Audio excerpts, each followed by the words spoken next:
Perseteruan Dewi Persik dengan oknum diduga fans Leslar masih memanas. Sakit hati dan tak terima dengan komentar pedas dan hujatan yang dituduhkan padanya, Dewi Persik pun akhirnya melaporkan haters tersebut ke Polres Metro Jakarta Selatan pada 31 Oktober 2022 lalu atas kasus pencemaran nama baik dan Undang-Undang ITE.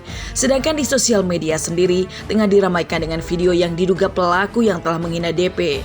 Wanita tersebut terlihat tertunduk lemas yang diduga telah ditangkap dan berada di polsek.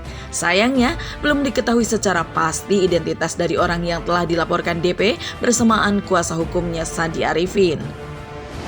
Agendanya hari ini kita telah resmi melaporkan beberapa akun oknum yang melakukan pencemaran nama baik terhadap klien kami, fitnah, dan juga ada beberapa kata yang memang itu tidak benar dan sudah kita laporkan. Kita menggunakan laporan memakai Undang-Undang IT. Kemudian beberapa saksi yang sudah kita ajukan akan diperiksa lebih lanjut. Hari ini juga ada satu saksi yang sudah diperiksa. Ada dua ya?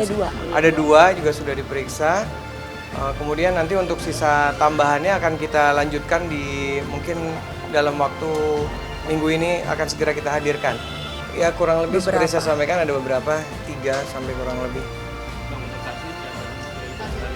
Saksi dari saya dan juga ada dari beberapa orang yang mau jadi saksi yang kebetulan yang ngetekin saya gitu. Ya selama ini kan udah sabar, Bang Sandi udah nahan-nahan terus gitu. Dan mungkin sekarang sudah ya bukan nggak sabar, saya tetap memaafkan. Tapi hukum tetap terus berjalan. Saya tidak akan pelin-pelan kok.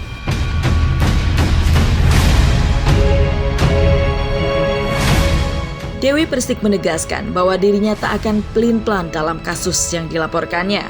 Pasalnya, ia tak hanya geram namun juga begitu sakit hati usai mengetahui ibundanya juga turut sedih mengetahui pelantun hikayat cinta ini dihujat hingga disebut sebagai perempuan tidak baik. Dengan berbesar hati, DP pun mengaku bahwa dirinya sudah memaafkan sang pelaku. Meski begitu, kasus hukum yang dilaporkannya akan terus berlanjut.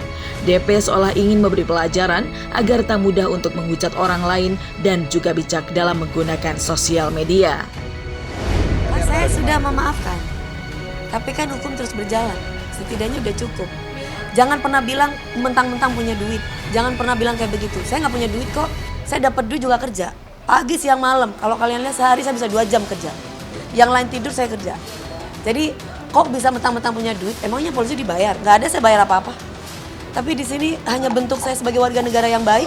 Saya merasa bahwa saya difitnah. Saya menjaga ibu saya menjaga diri saya. Ya saya boleh dong kayak begini, Mbak. Proses selanjutnya aku tuh tidak pelin-pelan. Udah itu aja. Sekali ini udah yang terakhir udah. Saya cukup memaafkan banyak orang. Tapi ini bukan berarti saya jahat. Tapi ini yang terbaik sepertinya untuk mami saya kan tinggal di kampung. Ya mami saya nangis cuman ini dikasih sama teman-teman pengajiannya. Saya cuma bilang sama mami saya akan buktikan bahwa saya bukan germo, saya bukan pelacur, saya bukan balon, saya bukan yang seperti ibu ini bilang gitu. Sementara itu, perseteruan Dewi Persik dengan seseorang yang diduga fans Leslar ini bermula ketika DP membahas kasus KDRT yang dialami Lesti Kejora yang kemudian dicabut usai Rizky Bilar ditetapkan sebagai tersangka.